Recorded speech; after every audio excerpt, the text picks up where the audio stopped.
Eklavya model residential ಶಾಲೆಯೊಳಗಡೆ ನೀವೇನಾದರೂ application ಹಾಕಕತ್ತಾಗ CTET ಕಡ್ಡಾಯವೇ?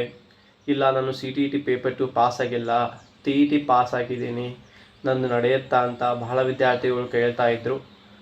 ನಾನು ಎಲ್ರಿಗೂ ಕೂಡ ಹೇಳೋಕ್ಕೆ ಇಷ್ಟಪಡೋದು ಇಷ್ಟೇ, ನೀವೇನಾದರೂ 6ರಿಂದ 8ನೇ ತರಗತಿಯ ಒಂದು ಶಿಕ್ಷಕರಾಗಿ ಬಯಸುತ್ತಿದ್ದರೆ, TGT ಶಿಕ್ಷಕರಾಗಬೇಕಿದ್ರೆ, ನಿಮ್ಮ ಒಂದು ಡಿಗ್ರಿ ಪ್ಲಸ್ BEd ಮೇಲೆ ಆಗಬೇಕಂದ್ರೆ ನೀವು CTET ಪೇಪರ್ 2ನ ಕ್ಲಿಯರ್ ಮಾಡಿರಲೇಬೇಕಾಗತ್ತೆ. ಸೊ ಕೆಲವೊಂದಿಷ್ಟು ಉದಾಹರಣೆಗೆ ನೀವು ಹಾಸ್ಟೆಲ್ ವಾರ್ಡನ್ಗೆ ಜಸ್ಟ್ ಡಿಗ್ರಿ ಇದ್ದು ಸಾಕಾಗ್ತದೆ, ಅದಕ್ಕೇನು CTET ಬೇಕಾಗಿಲ್ಲ. ಬಟ್ ನೀವು ವಿಷಯವಾರು ಶಿಕ್ಷಕರು ಅಂದರೆ ಕನ್ನಡ, ಹಿಂದಿ, ಇಂಗ್ಲೀಷ್ ಮತ್ತು ವಿಜ್ಞಾನ, ಗಣಿತ ಹಿಂಗೇನಾದರೂ ಶಿಕ್ಷಕರಾಗಬೇಕಾದ್ರೆ EMR ಶಾಲೆ ಒಳಗಡೆ ಅದು 6ರಿಂದ 8ನೇ ತರಗತಿ ಶಿಕ್ಷಕರಾಗಬೇಕಾದ್ರೆ ಕಡ್ಡಾಯವಾಗಿ ನೀವು CTET ಪೇಪರ್ 2ನ ಹೊಂದಿರಬೇಕು. ಮತ್ತು ಇಲ್ಲ ನಾವು MA ಇದೆ, ನಮ್ಮದು ಮಾಸ್ಟರ್ ಡಿಗ್ರಿ ಇದೆ ಪ್ಲಸ್ BEd ಇದೆ ಅನ್ನೋರು ನೀವು PGTಗೆ ಅರ್ಹತೆಯನ್ನು ಪಡಿತೀರಿ. ನೀವು PGTಗೆ ಅಪ್ಲಿಕೇಶನ್ ಹಾಕ್ಬೋದು.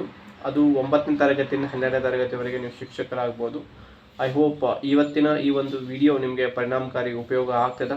ಸೊ ಇದಿಷ್ಟು ಇಂಪಾರ್ಟೆಂಟ್ ಇದೆ. ಮತ್ತು ಅದ್ರ ಜೊತೆಗೆ ಇನ್ನೊಂದು ಏನಂತಂದರೆ, ಪರೀಕ್ಷೆ ಒಳಗಡೆ ಏನಾದರೂ ನೆಗೆಟಿವ್ ಅಂಕಗಳು ಅಂದರೆ ನೆಗೆಟಿವ್ ಮಾರ್ಕ್ಸ್ ಇರ್ತಾವ ಅಂತ ಕೇಳ್ತಾ ಇದ್ದೀರಿ. ಅಫ್ಕೋರ್ಸ್ ಎಕ್ಸಾಮ್ ಒಳಗಡೆ ನಿಮಗೆ 0.25 ನೆಗೆಟಿವ್ ಮಾರ್ಕ್ಸ್ ಇರ್ತದೆ, ಅದು ಟೈರ್ 1 ಒಳಗಡೆ. ಸೊ ಅದಕ್ಕೋಸ್ಕರ ನೀವು ಚೆನ್ನಾಗಿ ಪ್ರಿಪ್ರೇಷನ್ ಮಾಡಿರಿ, ನಿಮಗೆ ಒಂದು ಒಳ್ಳೆಯ ಅಂಕಗಳನ್ನು ತೆಗೆದುಕೊಳ್ಳಿಕ್ಕೆ ಸಾಧ್ಯ ಆಗ್ತದೆ. ಮತ್ತು ಇನ್ನೊಂದು ವಿಚಾರ ಇಟ್ಕೋರಿ, ಈ ಟೈರ್ 1 ಒಳಗಡೆ ಏನು ಪರೀಕ್ಷೆ ನೀವು ಬರೀತೀರಿ ಅದು ಕ್ವಾಲಿಫೈಯಿಂಗ್ ಇರ್ತದೆ. ಮತ್ತು ಅದರೊಳಗೆ ಪೋಸ್ಟ್ ನಿಮ್ಮ ಒಂದು ಹುದ್ದೆಗಳು ಎಷ್ಟಿದಾವಲ್ಲ ಅದರಷ್ಟು 10ರಷ್ಟು ಮಂದಿನ ಆಯ್ಕೆ ಮಾಡ್ತಾರೆ ಟೈರ್ 2ಗೆ ಅಂದರೆ ಮೇನ್ ಎಕ್ಸಾಮ್ಗೆ. ಸೊ ಉದಾಹರಣೆಗೆ 300 ಹುದ್ದೆಗಳಿದ್ದರೆ 3000 ಮಂದಿನ ಆಯ್ಕೆ ಮಾಡ್ತಾರೆ, 400 ಇದ್ದರೆ 4000 ಮಂದಿನ ಆಯ್ಕೆ ಮಾಡ್ತಾರೆ ಮೇನ್ ಎಕ್ಸಾಮ್ಗೆ.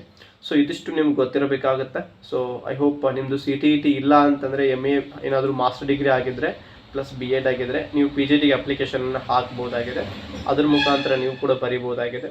ಇಲ್ಲ ಅಂತಂದರೆ ನೀವು 6ರಿಂದ 8ನೇ ತರಗತಿ ಶಿಕ್ಷಕರಾಗಬೇಕಂದ್ರೆ ಕಡ್ಡಾಯವಾಗಿ CTET ಇರಬೇಕು ಮತ್ತು ಅದರ ಜೊತೆಗೆ ನಿಮ್ಮದು ಒಂದು ಡಿಗ್ರಿ ಪ್ಲಸ್ BEd ಇರಬೇಕು ಅಂತ ಹೇಳ್ತಾ ಇವತ್ತಿನ ವಿಡಿಯೋನಲ್ಲಿ ಮುಗಿಸಿ. ನಮಸ್ಕಾರ.